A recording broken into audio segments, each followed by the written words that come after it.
का हेतु बन जाता है। और व्यक्ति मात्र को बंधन प्रिय नहीं है। हर एक व्यक्ति स्वतंत्र होना चाहता है, स्वतंत्र रहना चाहता है। पराधीन कोई नहीं रहना चाहता। पराधीन सपने हो सुख नहीं। तो हमारे कर्म का क्या स्वरूप होना चाहिए? जो कर्म तो करना अनिवार्य है, जिससे वह बंधन का हेतु न बन करके हमारे लिए परम कल्याणकारी सिद्ध हो, हमारे परम लक्ष्य की हमें प्राप्ति हो। और मैंने आप लोगों से ये स्मरण भी दिलाया था कि गीता में, श्रीमद् भगवत गीता में भगवान श्री कृष्ण ने 3 अध्याय में ये पूरा सूत्र के द्वारा कर्मयोग अर्जुन के समक्ष ये निर्देश दिया है कि कैसे हमें कर्म करना चाहिए, कर्म का उत्कृष्ट सर्वश्रेष्ठ रूप क्या है। उनका हमारा कर्म यज्ञ कर्म जब हो जाता है, तब कर्म से जुड़ी हुई समस्याओं से हम मुक्त हो जाते हैं। यज्ञार्था कर्मणोऽन्यत्र लोकोऽयं कर्म बंधना। तो ये यज्ञ कर्म क्या है? देखिए, भगवत गीता का प्रचार हमारे परम सम्माननीय प्रधानमंत्री जी तो जो है पूरे विश्व में कर रहे हैं। यही सुना है कि जहां भी जाते हैं तो अपनी एक भगवत गीता की प्रति ले करके जाते हैं भेंट स्वरूप। और संयोग से आज हमारे प्रधानमंत्री का जन्मदिन भी है।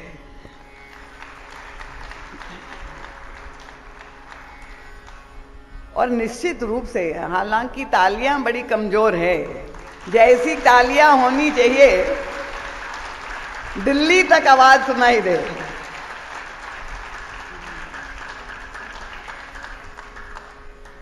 जिस तरह से वे स्वयं अपने जीवन को भी संचालित कर रहे हैं और पूरे राष्ट्र को भी चला रहे हैं।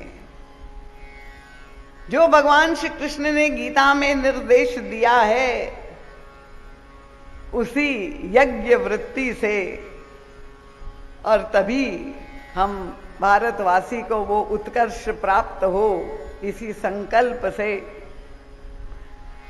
तो ये गत कल की कथा सुनने के बाद किसी एक नवयुवक ने मुझे ये प्रश्न पूछा था।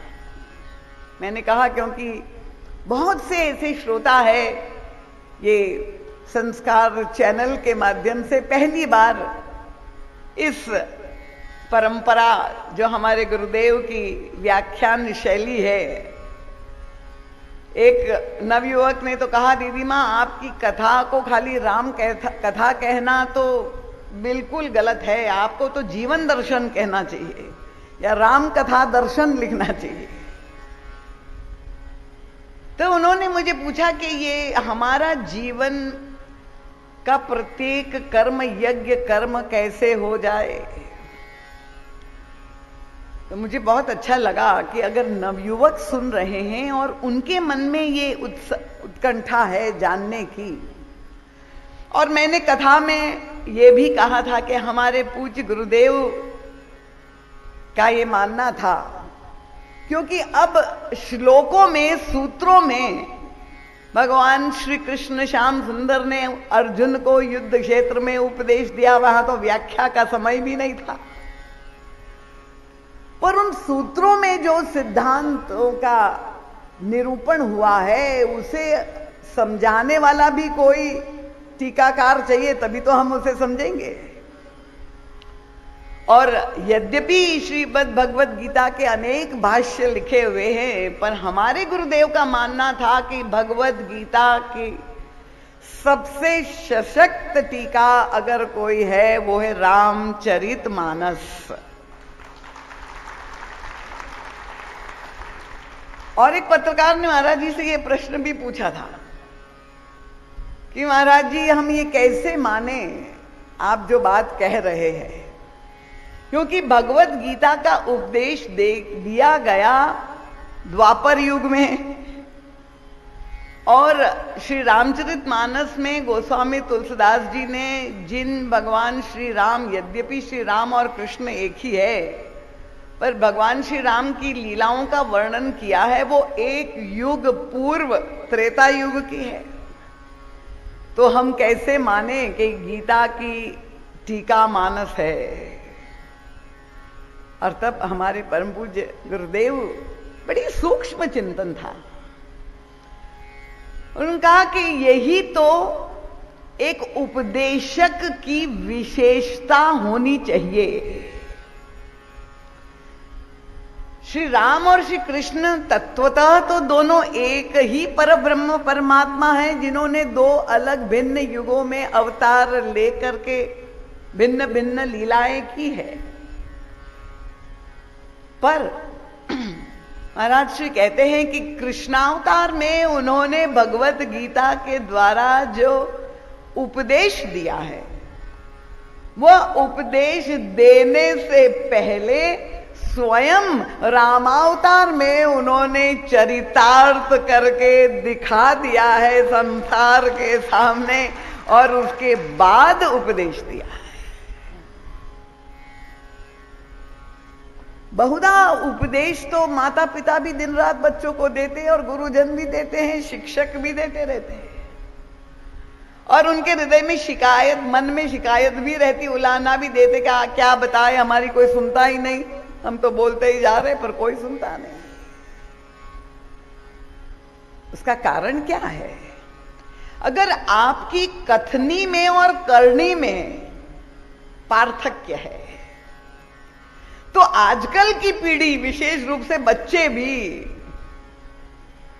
इतने तेज है कि अगर आप उनको किसी बात के लिए टोकेंगे, हमें तो ये तरह तरह के अनुभव मिलते ही रहते हैं, क्योंकि भ्रमण करते हुए सब गृहस्थों के घरों में जाते हैं और सब शिष्यों के परिवार में सबकी आंतरिक समस्याएं अपने सामने रखते हैं।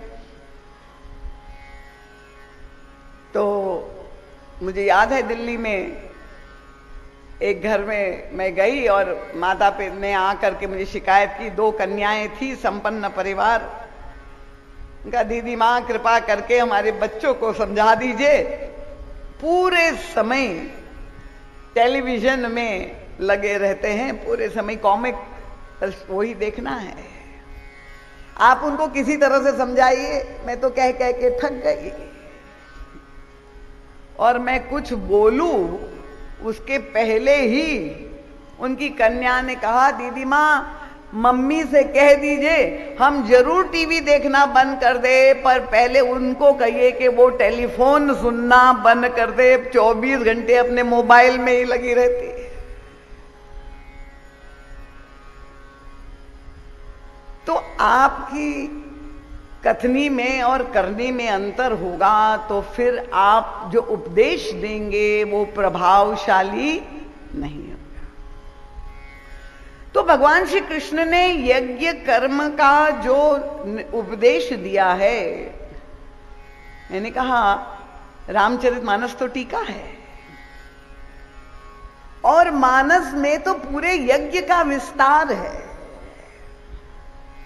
अगर कोई समझना चाहे भगवान की राम की लीलाओं को, क्योंकि कथानक बताना इस हमारी कथा का उद्देश्य नहीं है, ये वो आप जानते हैं, क्योंकि समस्त प्रसंगों से अवगत है, तो उसका हमारे गुरुदेव ने मंथन करके जो निचोड़ निकाला है, वो रस, वो नवनीत हम ग्रहण करके अपने जीवन में उसे जोड़ने का प्रयास कर रहे हैं।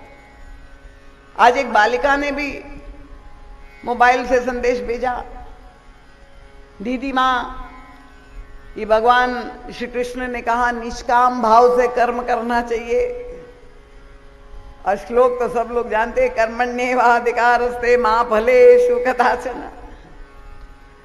तो बताइए हमारे सामने पूरा जीवन है, हम कैसे फलाकांक्षा से ऊपर उठ जाए? क्योंकि गीता का क्लासेस में जाते हैं, सुनते हैं, और मैंने कहा सबसे बड़ी दुखद बात आजकल जो हो गई है कि जो सबसे बड़ा गुरु है वो गूगल ही गुरु हो गया है। और वो गूगल गुरु पता नहीं क्या सिखा दे। इतने गुरुओं की भीड़ में मोटिवेशनल गुरु है, अब किस गुरु की सुने? तो हमारी नई पीढ़ी के सामने समस्या है, वो तो दिशा विहीन हो रही है। एक गुरु कुछ बोल रहा है, दूसरा गुरु कुछ बोल रहा है, किंग कर्तव्य विमूढ़ हो रहे हैं। मैंने कहा कोई चिंता करने की आवश्यकता नहीं। गोस्वामी तुलसीदास जी ने हमें रामचरितमानस रूपी पूर्ण समर्थ सदगुरु दे दिया है। अगर आप मानस की परंपरा पर चलेंगे तो भटकाव की कोई संभावना नहीं रहेगी। तो मानस में जो यज्ञ कर्म का विस्तार दिया है वो तो एक 9 दिन की कथा का ही विषय हो जाएगा। थोड़ा गंभीर शुष्क है प्रसंग। मैं चेष्टा करूंगी कि जितना सरल सरस और बोधगम्य हो जाए, पर आप लोगों से यद्यपि हमारे टिल्लू भैया ने प्रकाश इतना कर दिया है, मुझे कोई भी श्रोता सोता हुआ तो नहीं दिखाई दे रहा है। तो भगवान रामचरितमानस के केंद्र में भगवान राम और श्री सीता जी, हम उनका ध्यान, अपना ध्यान जब केंद्रित करते हैं तो श्री राम और श्री सीता जी दोनों का प्राकट्य कैसे हुआ, वहां से शुरू करें। और आप सब जानते हैं कि महाराज दशरथ चतुर्थ अवस्था को पहुंच गए थे। 3 विवाह, 3 रानियां का वर्णन है, पर फिर भी पुत्र का अभाव था। अब इच्छा थी, कामना थी, क्योंकि जो उस बालिका ने कहा कि हमारे अंदर तो कामनाएं भरी हुई है तो हम निष्काम कैसे हो जाए, इसलिए सबसे पहले मैं यहां से शुरू कर रही हूं कि हमारे सनातन धर्म का जीवन दर्शन कितना संतुलित है, उसे देखिए। निष्काम कर्म सर्वश्रेष्ठ कर्म है, पर इसका मतलब नहीं है कि आप सीधे निष्काम बन जाइए, ये संभव नहीं है। निष्कामता श्रेय है, आप उसकी पूजा होती है समाज में, पर व्यक्ति के अंदर अगर कामनाएं भरी पड़ी है और आप निष्कामता का गुणगान गाएंगे तो होगा क्या कि व्यक्ति की कामनाएं तो समाप्त होने वाली नहीं है, पर समाज में वाहवाही पाने के लिए वो निष्कामता का ढोंग और पाखंड करेगा। और समाज में यही हो रहा है। इसीलिए समझना आवश्यक है। ये मानस की कथा चौपाइयां केवल याद करना नहीं है। सतपंच चौपाई मनोहर जानी जे नर उर धरे, गोस्वामी जी ने कहा। केवल 5 चौपाइयों में वो क्षमता है, 5-7 चौपाई में, कि दारुण अविद्या पंच जनित विकार श्री रघुवर। तो अगर कामना है उसको नकारना नहीं है, उसको स्वीकार करना है। जहां पर आप है वहां से ही तो आपकी यात्रा, साधना यात्रा प्रारंभ होगी। आप सीधे नहीं पहुंच जाएंगे ना हिमालय के ऊपर। जिस स्थिति में है, आपका एडमिशन विद्यालय में जो होगा वो उस कक्षा में होगा जिसमें आपकी पात्रता है, आपकी परीक्षा लिया जाता है, आपका इंटरव्यू लिया जाता है। तो कामना अगर है तो सबसे पहले आप लोग सब समझ गए ना, स्वीकार कर रहे हैं कि नहीं, सहमत है कि नहीं हमसे? मैंने कहा मुझे चैतन्य श्रोता चाहिए। कामना है, हमारे ऋषि मुनियों ने, संतों ने उसको स्वीकार किया, कोई बुराई नहीं, कामना है।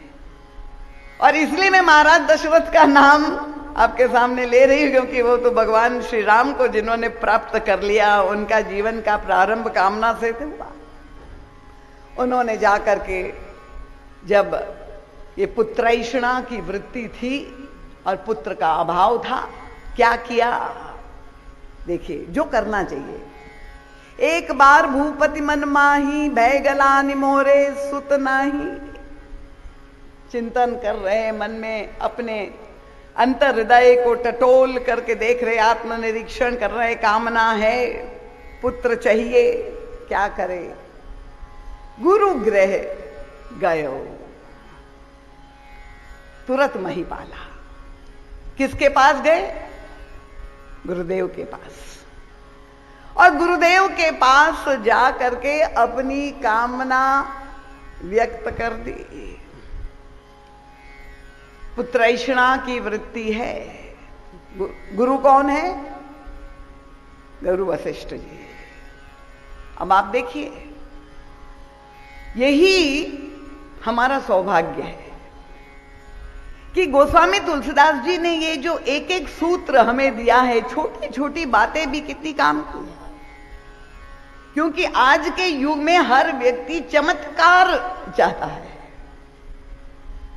वैसे लोगों के यहां भीड़ होती है जहां हजारों की, लाखों की संख्या में, और तरह तरह के चमत्कार, कामना से भरे हुए लोग सामने दिखाई दे रहे हैं, दरबार लगते हैं। और फिर क्या क्या होता है वो तो आप ही लोग जानते हैं, बताने की आवश्यकता नहीं। मैं कोई निंदा नहीं कर रही हूं। हम तो अपने सनातन धर्म ने हमारा जीवन जीने की कला जो हमें सिखाई है, क्योंकि ये लगता तो बहुत अच्छा है, हम देखते हैं कहीं नौकरी नहीं मिल रही है और आप गए, महाराज नौकरी दे दीजिए। उसने कहा, अच्छा पकौड़ी खा के आए हो, एक काम करो, बस यही समझ गए ना आप? ये सब निर्मलता के नाम पे गुरुजन कर रहे हैं। पर गुरु वशिष्ठ उनमें से गुरु नहीं थे। उनके सामने देखिए अवसर था। विश्वामित्र उनके पास कामधेनु मांगने आए थे वशिष्ठ जी के पास। वशिष्ठ जी ने मना कर दिया था। आज महाराज दशरथ भी जब पुत्र की कामना लेकर के आए तो वो कह सकते थे, क्या राजन, चतुर्थ अवस्था, बुढ़ापा आ गया, वैराग्य का समय, वानप्रस्थ में जाने लायक, और अभी आपके अंदर ईषणाएं भरी हुई है। उपदेश दे सकते थे ना। पर वशिष्ठ जी ने ऐसा नहीं किया, कामना को नकारा नहीं है। एक और ऑप्शन था, क्योंकि वशिष्ठ जी तो त्रिकालज्ञ थे, वो जानते थे कि यही महाराज दशरथ पूर्व जन्म में महाराज मनु थे, तपस्या की थी और उन्हें भगवान का दर्शन और आश्वासन भी मिल गया था कि अगले जन्म में तुम दशरथ बनोगे तो मैं तुम्हारे घर में 4 पुत्र के रूप में अवतार लूंगा। गुरु वशिष्ठ जानते थे, तो वे कह सकते थे, जाओ मैं आशीर्वाद देता हूं, 4 पुत्र होने वाले हैं। कह सकते थे कि नहीं? बताइए, कह सकते थे ना। पर ऐसा भी नहीं किया। क्या किया उन्होंने? उनका राजन उपदेश भी वैराग्य का नहीं दिया। कह देते कि अरे क्या पुत्र कह रहे हो, माना यही जाता है। देखिए ये 3 ईषणा, सुत वित्त लोक ईषणा, 3 ही प्रत्येक व्यक्ति के अंतःकरण में होती है। जब वित्त, सबसे पहले वित्तैषणा, धन जब एकत्रित हो जाता है तो लगता है उसको भोगने वाला कोई होना चाहिए, आसक्ति होती है। अब कौन है? अगर वो पुत्र कौन है तो भाई आत्मा वैजायते पुत्र, शास्त्र ने कहा मेरी ही आत्मा, मेरा ही अंश। इसलिए जब महाप्रयाण का समय आए और ये सारी संपत्ति जब देखते हैं तो लगता है पुत्र के माध्यम से मैं भी उसको भोग करता रहूंगा, उनको सौंप के जाते हैं। और ये भी मान्यता है कि जब यात्रा गति मृत्यु के पश्चात जो होती है उसमें कई लोक पड़ते, इसमें पुण्य नाम का नरक भी आता है।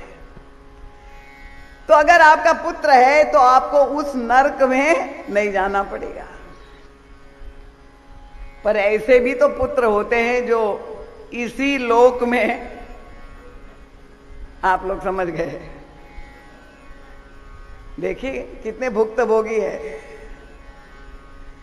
कबीरदास जी से किसी ने